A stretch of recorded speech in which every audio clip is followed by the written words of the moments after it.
prayers. Nama Om Vishnupadaya Krishna Presthaya Bhutale Srimate Bhaktivedanta Swamin Niti Namine Namaste Saraswate Deve Gauravani Pracharine Nirvishesha Shunyavadi Paschatya Deshatarine Namo Mahavadanyaya Krishna Prema Pradayate Krishnaya Krishna Chaitanya Namne Gauratvishe Namaha Jaya Shri Krishna Chaitanya Prabhu Nityananda Shri Advaita Gadadhara Srivasadi Gaura Bhakta Vrinda Hare Krishna Krishna Krishna Hare Hare Hare Rama Rama Rama Hare Hare. Reading from the introduction to Teachings of Lord Chaitanya by Vishwaguru, His Divine Grace, Abhay Charanaravinda Bhaktivedanta Swami Srila Prabhupada. Now we have a little sense of love. Why? It is due to love of Godhead. Anything which we find within our experience, even in this conditional life, is situated in the Supreme Lord, who is the ultimate source of everything. In our original relationship with the Supreme Lord, there is real love. That love is reflected through material conditions, but reflected pervertedly and not exactly. Real love means that which is continuous and without a break. But because that love is reflected pervertedly in this material world, love lacks continuity and is inebriating.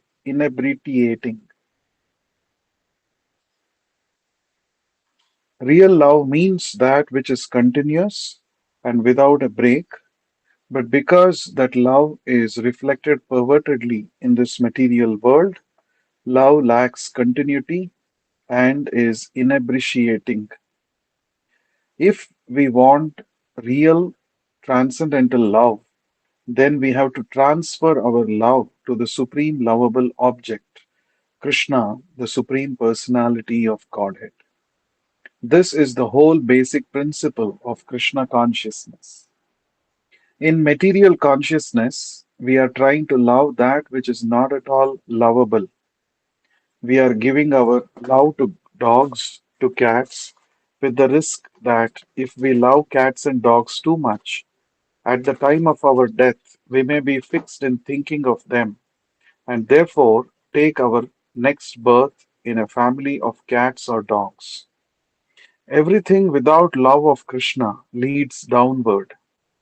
In the Hindu scripture, the chastity of woman is very much recommended. Why? Because if a woman becomes much addicted in love of her husband, at the time of death she will remember him, and in the next life she is promoted to a man's body.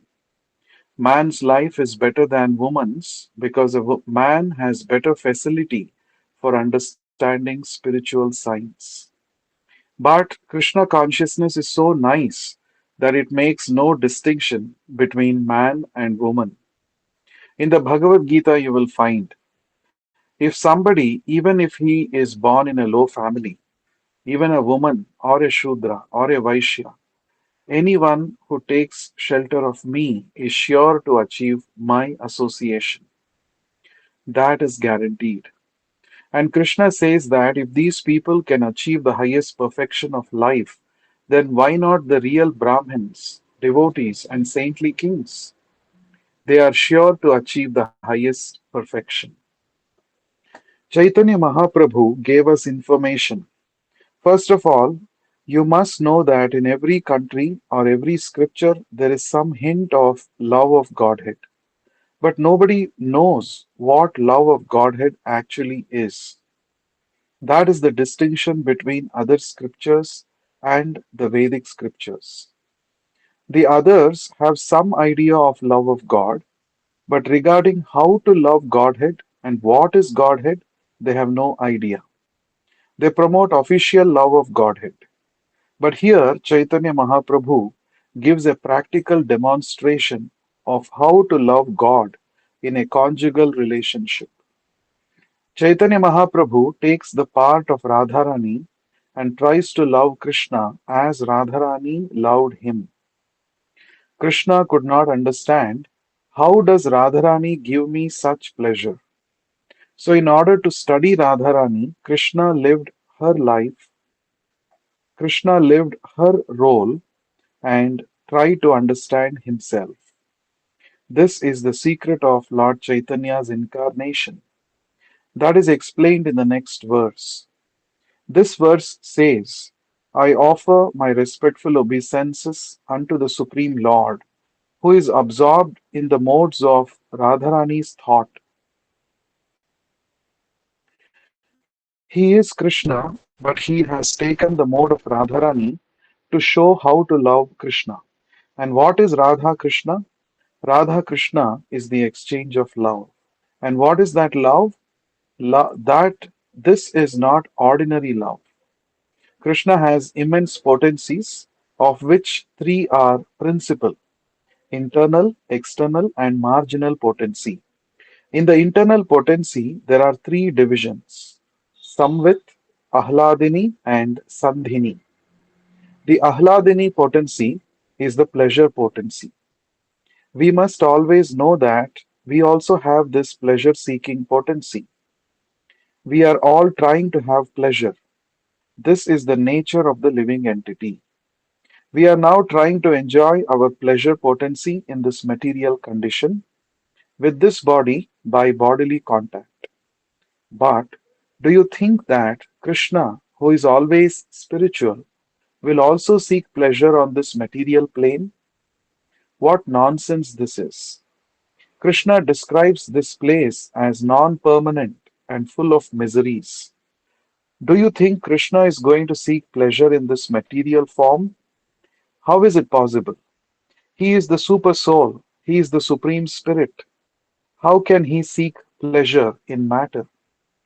Therefore, to learn how Krishna's pleasure can be obtained, we have to study the first nine cantos of Srimad Bhagavatam. In the 10th canto, Krishna's pleasure potency is displayed as he plays with Radharani and as he plays with the damsels of Vraja. Unfortunately, people of less intelligence turn at once to the pleasure potency sports of Krishna in the Dashama Skanda, the 10th canto. These pictures of Krishna embracing Radharani or of the Rasa dance are unfortunately not understood by ordinary men because they do not understand Krishna.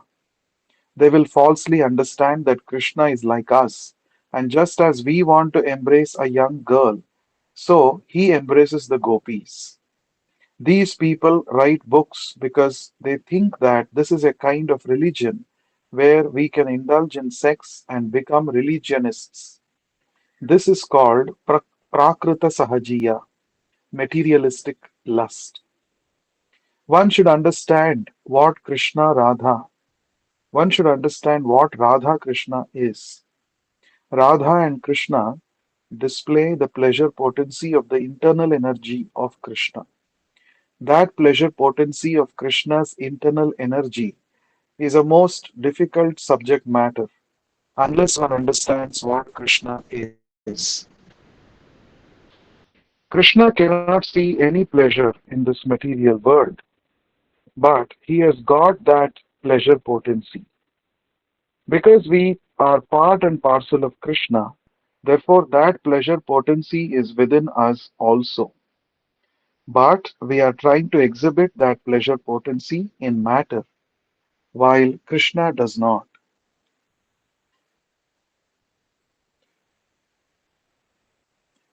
The object of his pleasure potency is Radharani. That means Krishna exhibits his potency or his energy as Radharani and then exchanges loving affairs with her. Krishna cannot take pleasure in this external energy. This is very difficult to understand, but just try. Krishna exhibits his internal energy, his pleasure potency. as Radharani. That means that Krishna manifests himself as he has so many extensions, so many expansions, so many incarnations. So Radharani is the manifestation of his internal pleasure potency. Radharani is also Krishna. There is no difference between the energy and the energetic. Without energy, there is no meaning to energetic, and without the energetic, there is no meaning to energy. Similarly, without Radha, there is no meaning to Krishna, and without Krishna, there is no meaning to Radha. Therefore, the Vaishnava philosophy first of all worships the internal pleasure potency of the Supreme Lord. It is always said Radha Krishna. Although the author is going to explain the intricacies of this pleasure potency, he first of all utters the name of Radha. Similarly, those who worship the name of Narayana first of all utter the name of Lakshmi. Those who are worshippers of Lord Rama first of all utter the name of Sita. Sita Rama, Radha Krishna, Lakshmi Narayana. The potency always first. Radha and Krishna are one. When Krishna desires to enjoy pleasure, he manifests himself. The spiritual exchange of love affair is the display of the internal potency or pleasure potency of Krishna. We say when Krishna desires, although just when he did desire, we cannot say. But we speak in this way because in conditional life we take it that everything has some beginning. In the absolute or spiritual life, there is no beginning, there is no end. But in order to understand that Radha and Krishna are one and that they became divided, that question, when, automatically comes to be asked. When Krishna desired to enjoy his pleasure potency, he manifested himself in the separate form of Radharani. Again, when Krishna wanted to understand himself through the agency of Radha, they became united, and that unification is called Lord Chaitanya. Why has Krishna assumed that form? That will be explained. What is the glory of Radha's love? Krishna asks. Why is she so much in love with me? What is the special qualification in me that Radharani is attracted to? And what is Radharani's process of loving me? He is the supreme. Why should he be attracted by anyone's love? He is full in himself. We search after the love of a woman because we are imperfect. The love of woman, that potency, that pleasure, is absent in me, and therefore I want a woman. But Krishna is surprised. Why am I attracted by Radharani? And what is the special significance in me that Radharani is so much attracted to? Now, when Radharani feels my love, what is her feeling? In order to taste the flavor or the quality, the essence of that loving affair, Krishna appeared as the moon appears in the sea. Just as the moon was produced by the churning of the sea, so by churning the spiritual love affairs, the moon appeared as Chaitanya Mahaprabhu, whose complexion was just like the moon. This is figurative language, but it is the purport of why Chaitanya Mahaprabhu has appeared. The full significance will be explained in later chapters. The author of Chaitanya Charitamrita is describing the manifestation of the Supreme. After offering his respects to Lord Chaitanya, he next offers them to Nityananda. Who is Nityananda? He now explains. First of all, Nityananda is manifested as Sankarshana. Sankarshana is the origin of Mahavishnu, a form of God. This first manifestation of Krishna is Balaram and then Sankarshana. From Sankarshana to Pradyumna. In this way, the expansion takes place. It works in the same way as one candle is the origin and another candle is lit from that original and from that another and another. This is explained in Brahma Samhita.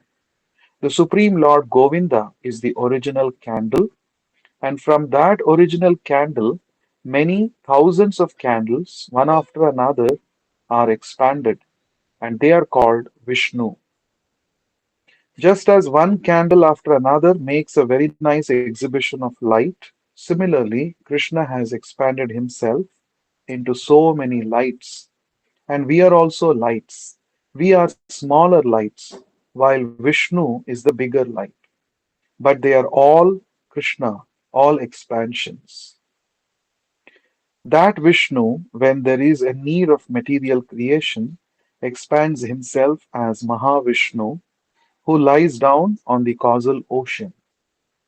From his nostrils, all the universes are breathed out. From that causal ocean, all the universes have sprung up, and this universe also is floating in that causal ocean. Outside is water. You have seen the picture of Vamana Deva when he expanded his leg up to the covering of the sky of this universe. There was a hole there, and through that hole, Karana water leaked in, and a little drop is flowing as the river Ganges. Therefore, the Ganges is accepted as the most sacred water of Vishnu and is worshipped by all Hindus from the Himalayas down to the Bay of Bengal. The Mahavishnu lying on the causal ocean is a plenary expansion of Rama. This Rama, when we say Hare Krishna, Hare Rama, this Rama means the Sankarshana Nityananda. The author of Chaitanya Charitamrita describes what is beyond this material expansion. The cosmic material expansion is called Maya because it has no eternal existence. It is sometimes manifested and sometimes not manifested. Therefore, it is called Maya. Krishnadas now says, beyond this manifestation, in the Bhagavad Gita, 8th chapter, it is explained that there is another nature which is eternal and which is beyond Vyakta and Avyakta. Vyakta means manifested and Avyakta means unmanifested. This material world has a manifested aspect and a potential state which is called non manifested. Beyond both the potential non manifested stage and the manifested stage, there is another spiritual nature. We are under we can understand this superior nature as the living force that is described in the Bhagavad Gita. The living force is manifest in this body. This body is of the inferior nature, matter. The superior nature is the spirit that is moving the body, moving the world. The symptom of that superior nature is consciousness. Similarly, beyond this material nature, there is another superior nature which is conscious. There, everything is conscious. We cannot imagine that. Here, the objects are not conscious. But in the spiritual world, the table is conscious, the land is conscious, the tree is conscious, everything is conscious. Now, you cannot imagine how far this material manifestation is extended. You have no measurement. Everything is calculated by imagination or by some imperfect method. But here we are getting information of what lies beyond this. Those who believe in experimental knowledge may inquire how it is possible. We cannot calculate how far this universe is extended, and we cannot reach even the nearest planet. So, how is it that we can obtain information beyond this material nature? That which is beyond your conceivable power is called achintya, inconceivable. What is inconceivable? Don't argue about. It is useless. How can you? It is inconceivable. That which is inconceivable to your limited energy, limited sense perception, How can you reach that plane by argumentative logic? Don't argue. Then how is it known? Accept it. The Bhagavad Gita says it has to be understood by the disciplic succession. Just as Brahma, the original creature, was given lessons by Krishna, Brahma imparted those lessons to his disciple Narada, and Narada imparted that knowledge to his disciple Vyasadeva. Vyasadeva imparted that knowledge to his disciple Madhvacharya, Madhvacharya on down to Madhavendra Puri, who imparted the same lesson to Ishwarapuri, and Ishwarapuri imparted the same lesson to Chaitanya Mahaprabhu. People may ask that if Chaitanya Mahaprabhu is Krishna himself, then why did he need a spiritual master? Of course, he did not need any spiritual master, but just because he was playing Acharya, teaching how to behave in spiritual life, he accepted a spiritual master. Even Krishna accepted a spiritual master. That is the system. If you want to know that which is inconceivable, you must accept the disciplic succession. Because the knowledge is coming down from the Supreme. Down, down, down. It is perfect. Suppose 100 generations before, there was something confidential that your forefather told his son, which has finally been passed down to you. Although you are not in touch with the direct personality, yet because it is coming through disciplic succession, the same truth is expressed. How was Brahma informed of this sort of knowledge? That is also stated in the Srimad Bhagavatam.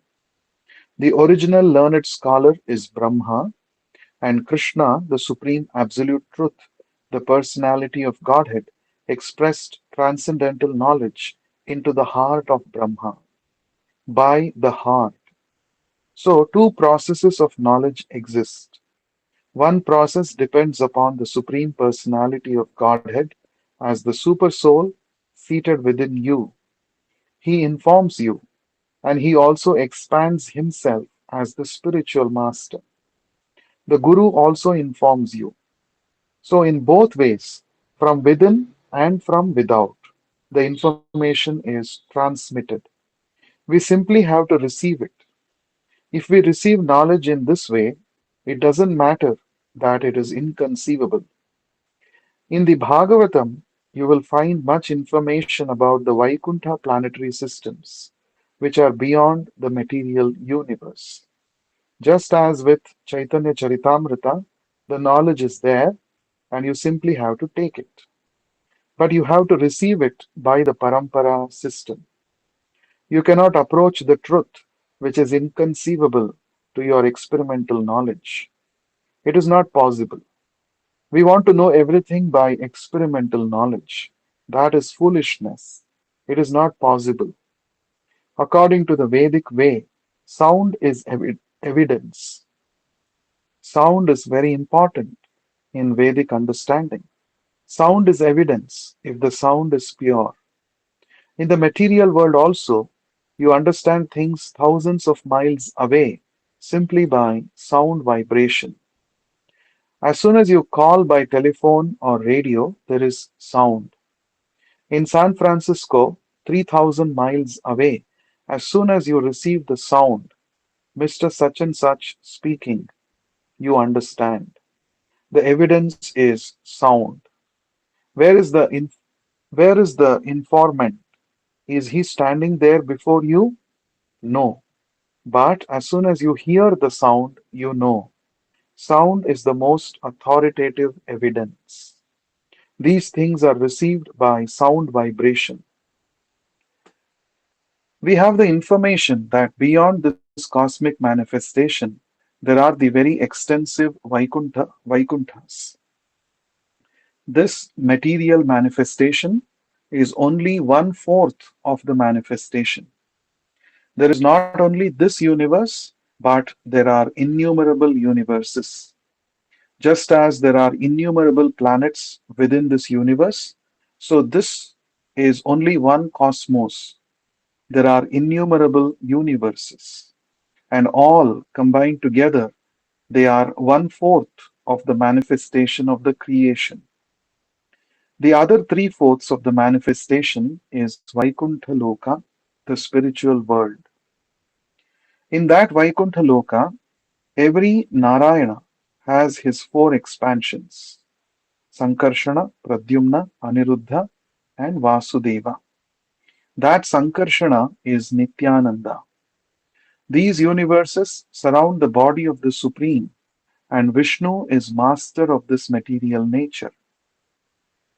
As the husband and wife combine together to create, so Maya is the wife of the Supreme Mahavishnu. So Maya is the wife, and the Supreme Mahavishnu is her husband. This is also confirmed in the Bhagavad Gita. This expansive material nature is my wife, and all the living entities are born of me. How is Vishnu contacting Maya? That contact is also described in the Bhagavad Gita simply by a glance. He glanced over the material nature and it became impregnated. This is spiritual.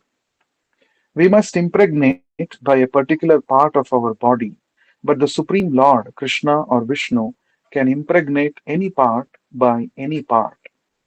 Simply by glancing, he can cause conception. The reason why it is found in the Brahma Samhita.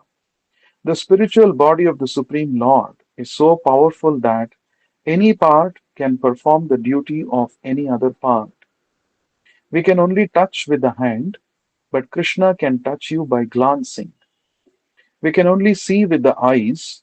We cannot touch or smell with our eyes, but Krishna can smell and can also eat with his eyes. When we offer prasadam, foodstuffs, to Krishna, we don't see that he is eating, but simply by glancing at the food, he can eat. Simply by seeing. We have the idea, because we have this mouth, that unless we devour the whole thing, we cannot eat. But that everything is spiritual, that we cannot imagine. We see that we are offering to Krishna and he is not eating. Is it by our imagination that he is accepting prasadam? No, it is not like that. Actually, he is eating, but his eating is different from our eating. Our eating process will be similar to his when we are completely on the spiritual platform. There, every part of the body can act for the other parts of the body. You have seen that picture where Brahma is born from the navel of Vishnu, who is lying down, and Vishnu's energy, Lakshmi, the goddess of fortune, is serving him, sitting by the side of his leg. Vishnu does not require Lakshmi to give birth to Brahma. How then can you expect that there is sex life in the spiritual world? Sex life here in this material world is required to produce children, but in the spiritual world you can produce children as many as you like without any help from a wife. So there is no sex life there. Vishnu produces Brahma from his navel without the help of his wife. There are many such instances. This is the inconceivable spiritual energy. Because we do not experience spiritual energy, we think these are fictional stories. No, you think that way because you have no conception of spiritual energy. It is so powerful that it can do anything and everything. It has full independence. We shall continue to read in the next session. Thank you so much for joining. Shri Chaitanya Mahaprabhu ki jai, Vishwaguru Srila Prabhupada ki jai. Hare Krishna. Hare Krishna. Hare Krishna.